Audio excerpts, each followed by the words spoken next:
Hey, yo, what's decent? Yo, I got a crazy match against my girl, Kimmy. Let's get this going, man. She's gonna lead up with the Zoomer. I'm gonna lead up with Landers. I'm gonna get the heck out of here because even though I inflicted the -1 on her attack stat, I'm still weak to her stab. So I gotta switch out into Milotic. I'm gonna do that right now. She goes to the Aqua Jet, which is alright. Me personally, I would've went for the Play Rough or something else, assuming that I actually want or want to keep my Landers because a lot of things on her party like not take some effective damage, but I can use Landers for a little bit later on. So now I'm gonna go for the Scald on her, switch out into Rotom, which is great because it actually allows me to gauge to see what kind of Rotom set she's running. So I don't see leftovers recovery on that, so I have to assume that she's choice in some shape or form. Me thinking, oh, hoping that she didn't actually go for the trick on that turn, which is great. She actually goes for the electrical attack. Me thinking that she was gonna actually go for the Volt Switch, and I could catch something else on the switch out with the Mirror Code. I would decide to go for the Mirror Code, but that's not exactly the case as she goes for the Thunderbolt, and I'm able to finish off the Rotom on that specific turn. So now in comes the Cofagrigus, and Cofagrigus is gonna trap me with the Infestation, so that actually intrigues me a little bit. I'm like, you know what?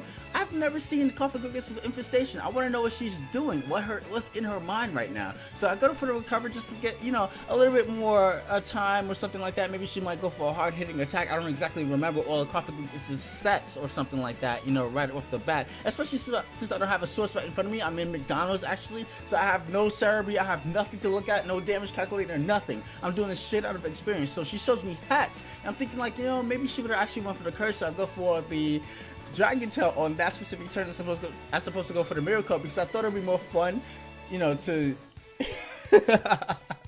to go for the Dragon Tail, assuming that she would go for the curse and, you know, dwindle down her HP like that. But now in comes the Azumarill. The game makes her phase out into a Azumarill, and to add insult to injury, she gets the Belly Drum. So I'm like, wow, you know something? I'm in a critical situation right here. But you know, I'm gonna make light of it because I do have the memory. So at least if I don't get the Skull Burn, I can actually inflict her and dwindle down to completely decimate her huge power ability into a mummy ability. So you know, that's I guess a little bit of reassurance there. But I'm really hoping for the Skull Burn, which I do get on the secondary turn. Luckily, because she missed her initial Play Rough, she goes for the secondary Play Rough, and now equipped with the mummy ability, she also has the burn. So now her attack stat, despite having the Belly Drum equipped onto her, is doing down a little bit. So I'm going to take a little bit of advantage of that, being that her Aqua Jet won't be able to finish off the Absol. I'm going to go for a Play Rough. I miss. Karma attacks me. She retaliates back with the Superpower, and Superpower completely destroys that. And that was huge because Mega Absol can take on a lot of things in her party. She had like Dragonite. She had this clown. Man, I was like completely thrown in for a loop with that miss with the Play Rough. But I completely deserve it because she actually missed her initial Play Rough, which would have prevented her from getting the burn on the Azumarill. So, you know, it's all fair, 50-50. I decided to play with her a little bit as opposed to going for an attacking move, thinking that she was going to go for the Aqua Jet. I decided to bring in the Landorus on that turn to try to have a head start to deal with the Dragonite, to go for the Stealth Rocks, as opposed to her going for the Waterfall, completely destroying my Landorus despite her having the mummy and as well as the burn equipped onto her. So now after the Azumarill boxes us, in comes the Cofagrigus. Cofagrigus is going to go for the Will-O-Wisp. After me knocking off his leftovers, me thinking hoping that I just knocked off his Chesterberry, maybe even went for the rest and something like that. I could probably take advantage of the Cofagrigus too, which I was thinking, but that's not exactly the case as she burns me and leaves my Hariyama open for attack.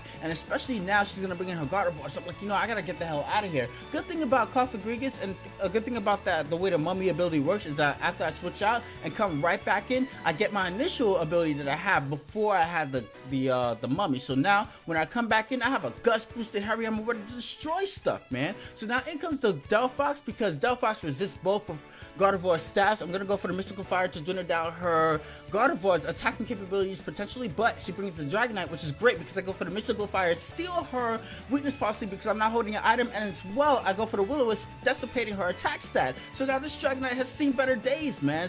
After showing me the Dragon Dash, she decides to go for the Dragon Claw, almost taking me out, and it even crossed my mind that, hello Kashyyyk, Dragonite has access to Earthquake. She could have completely destroyed your Delphox. I guess I was so hell-bent on showing her Future Sight. I mean, I haven't used this Delphox set in a long period of time, and I wanted to use Future Sight. So now I switch out into my Trevenant, and I'm thinking like, you know what, I want to go for the Will-O-Wisp, but I actually misclicked because I was trying to bait her Bisharp to come into play. That was a whole thing right there because I have a Future Sight attacking, and she's a dark type. Plus, I have a Trevenant in play, so it's like the perfect opportunity, the perfect motor to switch into your Bishop. And she didn't buy it, but thankfully she didn't buy it, because I actually misclicked that turn. I would have been so upset if she actually went for the Bishop on my plan, and I didn't even execute my own plan effectively. But unfortunately, none of that even matters, because I have to leave because my battery was low, and I wanted to save this match thus far. It was an interesting match. I didn't want to go and bite the dust, go into oblivion with my battery as well. So I was in McDonald's. I was like, you know what? I'm sorry, Kimmy, you win by default. It was a great match. Thank you so much for the opportunity. I loved every second of it. Thank you very much. So if you guys like this video, please drop a like. If you guys want to see more content like this in the future, please subscribe to me. It's awesome. I appreciate everybody who comes out and watches me. Thank you very much again. I appreciate it. Peace. What you doing?